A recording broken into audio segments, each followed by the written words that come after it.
আসসালামু আলাইকুম ওয়া রাহমাতুল্লাহি ওয়া বারাকাতুহু। 1 মিনিট মাদ্রাসা ইউটিউব চ্যানেলে সম্মানিত দিনী ভাই বোনেরা, আশা করছি আল্লাহ তাআলার অশেষ রহমতে আপনারা ভালো আছেন, সুস্থ আছেন। আলহামদুলিল্লাহ, পবিত্র রজব মাসের আজকে শেষ বৃহস্পতিবার। এই দিনে বা রাতে অবশ্যই 21 বার এই ছোট্ট দোয়ার আমলটি করে আল্লাহ তাআলার কাছে দোয়ার মাধ্যমে বেশি বেশি করে রিজিকে বরকত চাইবেন। রব্বুল আলামিন ইনশাআল্লাহ এই মাসের ওসিলায় হলো আপনার পরিবার সংসারে রিজিকে বরকত দান করবেন, ঋণ পরিশোধের ব্যবস্থা করেই দেবেন। মনের মধ্যে বিশ্বাস নিয়ে আমলটি করবেন, তার জন্য ভিডিওটি মনোযোগ দিয়ে সম্পূর্ণ দেখার অনুরোধ করছি। আল্লাহর প্রিয় বান্দাদের একটি বিশেষ গুণ হলো তারা রাসূলুল্লাহ সাল্লাল্লাহু আলাইহি ওয়াসাল্লামের সুন্নতের প্রতি দুর্বল। তাই যত কষ্টই হোক তারা বিশেষ দিনের সুন্নত পালনে তৎপর হয়ে ওঠেন। আর প্রিয় নবী সাল্লাল্লাহু আলাইহি ওয়াসাল্লাম বৃহস্পতিবারে বিশেষ কিছু নফল ইবাদতে মনোযোগী হতেন। এর মধ্যে প্রধান আমলটি হলো রোজা। রাবিয়া ইবনুল গাজ রাহমাতুল্লাহি আলাইহি থেকে বর্ণিত, তিনি আয়েশা রাদিয়াল্লাহু তাআলা আনহার কাছে আল্লাহ রাসূল সাল্লাল্লাহু আলাইহি ওয়াসাল্লামের রোজা রাখার ব্যাপারে জিজ্ঞাসা করেন। তখন তিনি জবাবে বলেন, রাসূলুল্লাহ সাল্লাল্লাহু আলাইহি ওয়াসাল্লাম সোমবার ও বৃহস্পতিবারের রোজা রাখার ব্যাপারে খুবই মনোযোগী ছিলেন। ইবনে মাজাহ এবং ইবনে হিব্বানের একটি হাদিস। আবু হুরায়রা রাদিয়াল্লাহু তাআলা আনহু থেকে বর্ণিত আছে, হাদিসে আল্লাহ রাসূল সাল্লাল্লাহু আলাইহি ওয়াসাল্লাম বলেন, সোমবার ও বৃহস্পতিবার আল্লাহ তাআলার কাছে আমল উপস্থাপন করা হয়। তাই আমি রোজা থাকা অবস্থায় আমার আমল উপস্থাপন করা হোক এটা পছন্দ করি। তিরমিজি এবং সুনানুন নাসাই শরীফের একটি হাদিস। তাছাড়াও এই রোজার ফজিলত হিসেবে হাদিসে কুদসিতে আল্লাহ তাআলা বলেন, মানুষের প্রতিটি কাজ তার নিজের জন্য, কিন্তু রোজা এর ব্যতিক্রম। তা শুধু আমার জন্য, আমি তার এই প্রতিদান দেব। সহিহ মুসলিম শরীফের সহিহ হাদিস। আল্লাহ রাসূল সাল্লাল্লাহু আলাইহি ওয়াসাল্লাম আরও ইরশাদ করেছেন, যে ব্যক্তি আল্লাহর সন্তুষ্টির জন্য একদিন রোজা রাখবে, মহান রব আল্লাহ তাআলা জাহান্নামকে তার থেকে 100 বছরের দূরত্বে সরিয়ে রাখবেন। সুবহানাল্লাহ। এই প্রসঙ্গে হাদিসে আরও বর্ণিত হয়েছে, যে ব্যক্তি আল্লাহর সন্তুষ্টির জন্য একদিন মাত্র রোজা রাখবে, আল্লাহ তাআলা তার এবং জাহান্নামের মাঝে আসমান ও জমিনের দূরত্ব সমপরিমাণ খন্দক তৈরি করে দেবেন। তাই আমরা চেষ্টা করব দিনী ভাই বোনেরা, মাঝে মধ্যে সোমবার বৃহস্পতিবারে অন্তত রোজা রাখার এবং চন্দ্র মাসের 13, 14, 15 তারিখে আইয়ামে বীজের রোজা রাখার। এই রোজাগুলো রাখতে পারলে আল্লাহ রাব্বুল আলামিনের প্রতিদান আপনাকে অবশ্যই দেবেন। কারণ এই রোজা এবং কোরআন কঠিন কিয়ামতের দিন মুসিবতের সময় বান্দার জন্য সুপারিশ করবে। রোজা আল্লাহ রাব্বুল আলামিনকে বলবে যে, হে আমার রব, আমি তাকে আহার এবং স্ত্রী সহবাস থেকে বিরত রেখেছিলাম, সুতরাং তার ব্যাপারে আমার সুপারিশ কবুল করুন। কোরআনুল কারীম বলবেন যে, আমি তাকে রাতে ঘুম থেকে জাগিয়ে রেখেছিলাম, এর জন্য তার ব্যাপারে আমার সুপারিশ কবুল করুন। রাসূল সাল্লাল্লাহু আলাইহি ওয়াসাল্লাম বলেন, তখন উভয়েরই সুপারিশ কবুল করা হবে। সুবহানাল্লাহ। তাই রোজা থাকা অবস্থায় আমরা যদি আমল করি, আল্লাহ রাব্বুল আলামিন ইনশাআল্লাহ আশা করি আমাদের মনের নেক আশা পূরণ করবেন, আমাদের আমল কবুল করবেন। আর রজব এমন একটা মাস, যে মাসে বিশ্বনবী সাল্লাল্লাহু আলাইহি ওয়াসাল্লাম 10টি পর্যন্ত রোজা রাখতেন।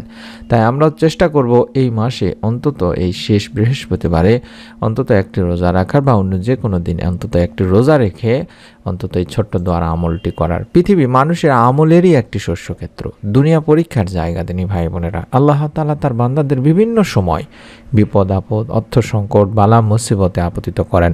এভাবেই তিনি তার বান্দাদের পরীক্ষা করে থাকেন। বান্দা তার কাছে ফিরে আসেন নাকি আল্লাহ তাআলার নাফরমানিতে লিপ্ত হয়, আল্লাহ রাব্বুল আলামিন এই পরীক্ষাটি করে থাকেন।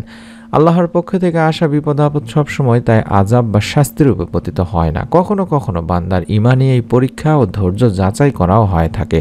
যারা আল্লাহর উপর পূর্ণ আস্থা রেখে ধৈর্য ধারণ করে, আল্লাহ রাব্বুল আলামিন তাদের উত্তম বিনিময় দান করেন। তাই তো কোরআনুল কারীমে আল্লাহ তাআলা বলেন, নিশ্চয়ই আমি তোমাদের কিছু ভয় ও ক্ষুধার দ্বারা, ধন সম্পদের ক্ষতি ও প্রাণহানি এবং ফল ফসলের ক্ষতি দ্বারা পরীক্ষা করব, আর তুমি ধৈর্যশীলদের সুসংবাদ দাও। সূরা আল বাকারার 155 নম্বর আয়াতে বলা হয়েছে। তাই মানুষের কঠিন বিপদ আপদ আর সংশয়ের সময় আল্লাহ তাআলা নিজ অনুগ্রহে পথ দেখান।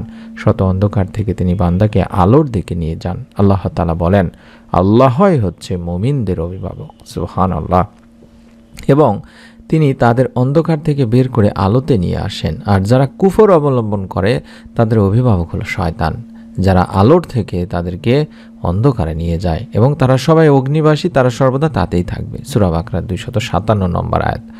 অন্য আয়াতে আল্লাহ রাব্বুল আলামিন বলেন, আল্লাহ তোমাদেরকে তোমাদের মাতৃগর্ভ থেকে এমন অবস্থায় বের করেছেন যে তোমরা কিছুই জানতে না। তিনি তোমাদের জন্য কান, চোখ ও অন্তঃকরণ সৃষ্টি করেছেন, যাতে তোমরা শুকর আদায় করো। সূরা নাহলের ৭৮ নম্বর আয়াতে বলা হয়েছে।